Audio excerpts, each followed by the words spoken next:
ladies and gentlemen, I'm in the person of Richmond Theria. This moment, I would like to present to you on the topic under operations management, supply chain management. When we talk of supply chain management, it simply has to do with how the producers of goods and services or how manufacturing firms they obtain raw materials from the suppliers right to the production process and transfer it into goods and services so that it can be able to satisfy the needs and expectations of the final consumers. So what I'm trying to say is that supply chain management involves a series of interrelated or interdependent activities such as planning, sourcing, procuring, production, distribution, delivery, and customer service of the goods and services to ensure an effective way of satisfying our final consumers while we are optimizing our cost. So here there is the need for us to understand these interrelated activities that I said below. So when we talk of planning, it all has to do with how the manufacturing firm or the producers they plan or they recognize or identify the need of the final consumers in order to provide them with the goods and services to meet their expectations, right? And then in dealing with sourcing has to deal with or deals with how the producers they select an appropriate supplier. I mean where they can actually get the raw materials from. So that stage involves where the producers or the manufacturing firm they select the right kind of supplier to obtain the raw materials from. And then when we talk of procurement, I hope we all understand procurement. It has to do with purchasing of raw materials from the suppliers, right? So the next thing I would like to move to is the bullwhip effect, right? Here it is simply referring or talking about how the changes in the final consumers, their demand for the product, it changes. The changes that occur as a result of the demand of the final consumers affecting or leading to a change in need of the same good at the supplier level or the wholesaler level, right? So what I'm trying to say is that you can say basically the bullwhip effect is a situation or any phenomenon that occurs as a result of the changes in the final consumer's demand, which leads to a more significant changes in need of the product at the supplier level or the wholesaler level. That changes that occurs as a result of the consumer's demand for the product, it occurs at the retail level, right? So that's what I want you to understand, that the changes in the final consumers, their demand for the product occurs at the retail level, which would make those who produce the goods or the wholesalers, right, to also to also change the way that they are supposed to provide the goods to these final consumers. So there are some things that lead to the bullwhip effect, right? These things are basically the causes that can affect or that can cause the bullwhip effect. We have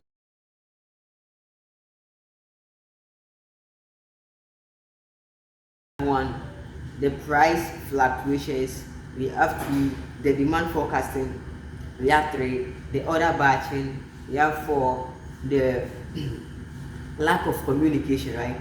So due to the due to the limited time here, I would explain three of them, right? So when we talk of the price fluctuations, which is all talking about the changes in price, right? So before I come back to the explanation of the price fluctuation, I hope we all can recall, if we all can recall from the demand and supply analysis, where we were told that as a rule of demand, where all things are said to be equal, the higher the price of the commodity, the lower the quantity demanded of that commodity. And then the lower the price of the commodity, the higher the quantity demanded of that commodity, right? So here we are considering price changes or fluctuations as a way or as a cause of the bullwhip effect. Is that when assuming any change in the price of a commodity leads to the consumer's demand for the product also changing. What I'm trying to say is that, for instance, if there is an increase in the price of a good, let's say a good like rice, right, and then the price of rice increased, right, the demand or the quantity demanded of that rice by the final consumers would reduce because of that increase in the price of that rice, which is the commodity, and then vice versa, where if there is any decrease in the price of the commodity, which is the rice, would lead to the final consumers also increasing their demand for the rice. So that's the price fluctuations or the price changes leading to the bull effect. And then the second thing is the demand forecasting. You see, as every organizations, before the manufacturing firm or the producers, they start to produce the goods and services, or the goods or services to their final consumers, they will have to plan ahead of the quantity that they are supposed to produce to those final consumers. So assuming that the information that they would need to plan ahead of the quantity demanded for that commodity that they are going to produce to the final consumers are incorrect or inaccurate, then it might either lead to an overestimation or an underestimation, which we know that where there is an overestimation, what we are supposed to provide, the goods that we are supposed to produce to the final consumers would be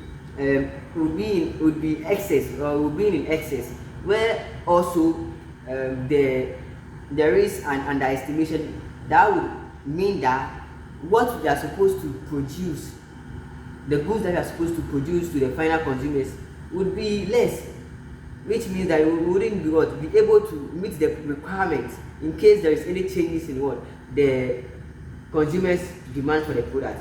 And then the next thing is the lack of communication. So the next thing is the lack of communication, right? So we know that when the producers or the manufacturing firm or the wholesalers who receive the goods and pass it on to the retailers do not communicate, right, where there is ineffective communication, the feedback that the wholesaler or the manufacturing firm is supposed to receive would be ineffective. Therefore, if there is any change in the demand for the product, that's on the side of the final consumers, if there is any change in that demand, they wouldn't be able to know that there is an increase or decrease in the demand for the product by the final consumers. I'm in the person of Aaron Kala Abbey, and I'll be talking about decision making in supply chain management.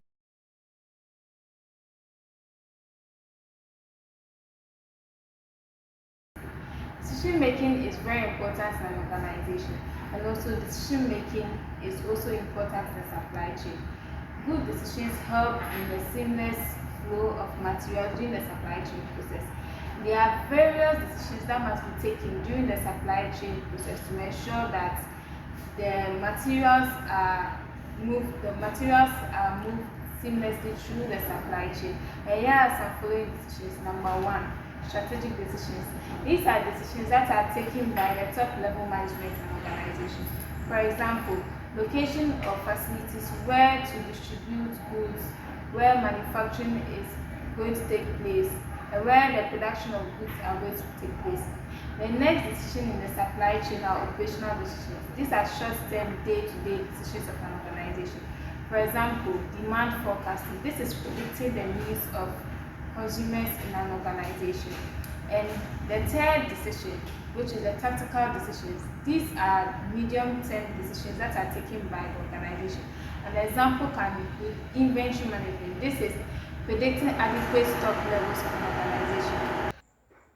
So I'll continue with customization.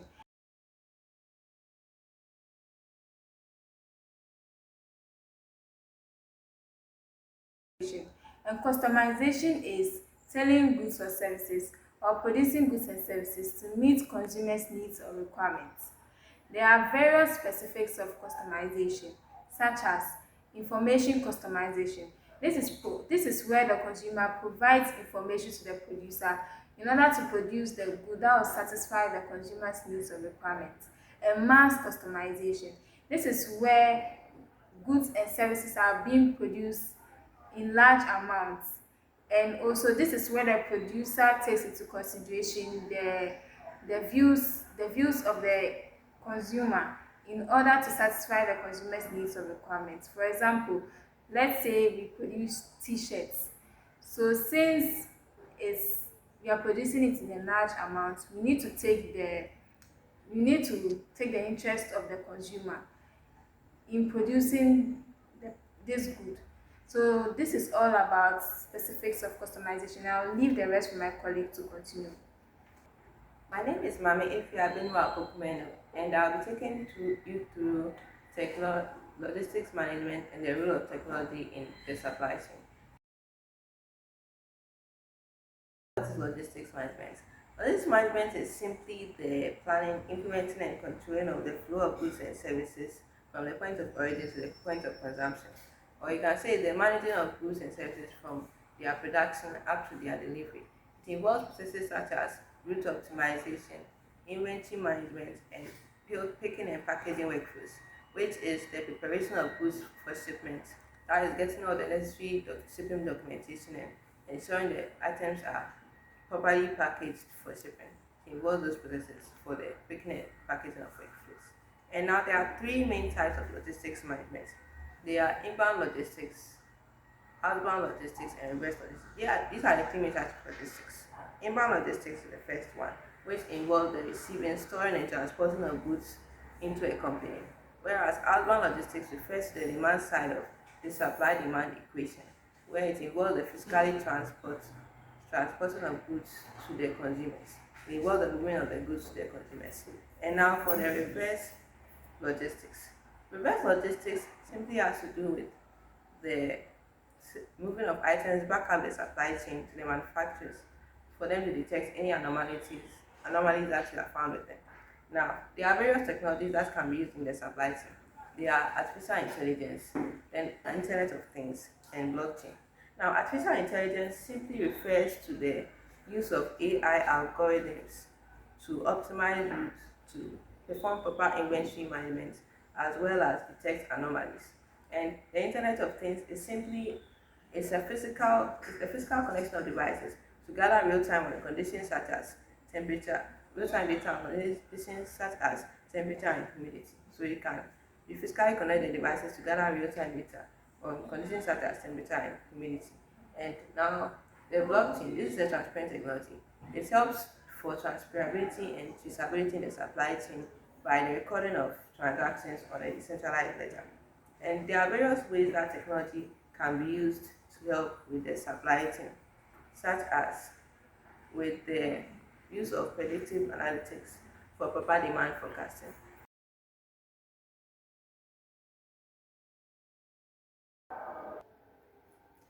Now, such as predictive analytics for demand forecasting.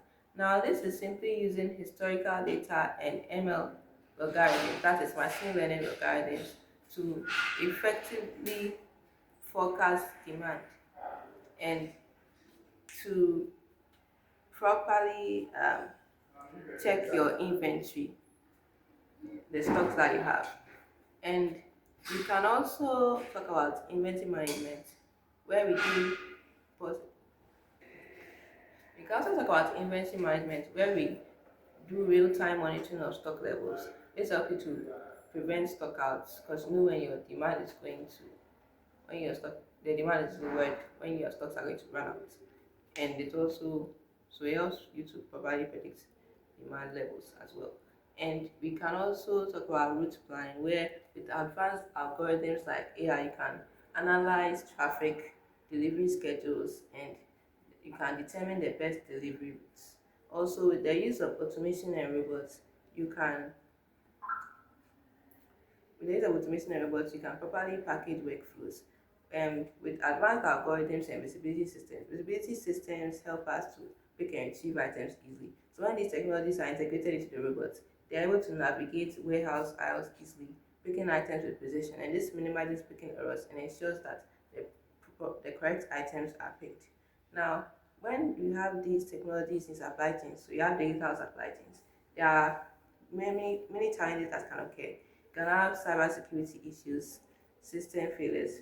Even teaching your employees how to use the technology can be an issue, and poor implementation of the technology. Now, I'll explain only two of these to you. So, cybersecurity and data privacy concerns. When digital supply chains expand, you they become more vulnerable to cyber attacks, which risk your sensitive data being hacked.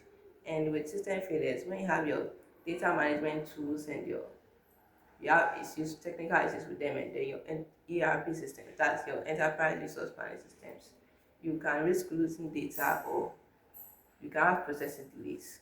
So now you can mitigate this risk by having recovery plans, by having a supply chain management software, among others.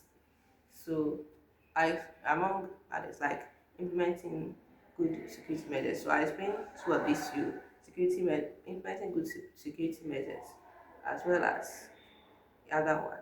So So with implementing good security measures, you can set up firewalls. You can um, set in place strong access controls, and you can encrypt your data, as well as regularly monitor your recovery processes to ensure that there are no disruptions, and regularly monitor your recovery tools and data to ensure that your data is kept safe and secure. And with system recovery plans, so the second one I'll talk about, you can use cloud platforms and can back up your data there, as well as uh, properly encrypt your data and ensure that your data is properly backed up. I'll leave it to my colleague to continue. I'm the person of Chantal Yohanik Na Adele Aduso, and I would like to continue from where my colleagues ended. I will be talking about warehousing.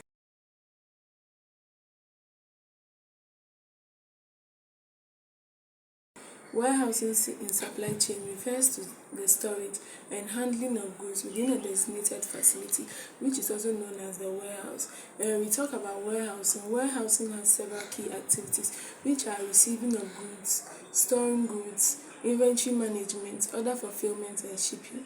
When we say receiving goods is accepting deliveries from suppliers and checking for accuracy.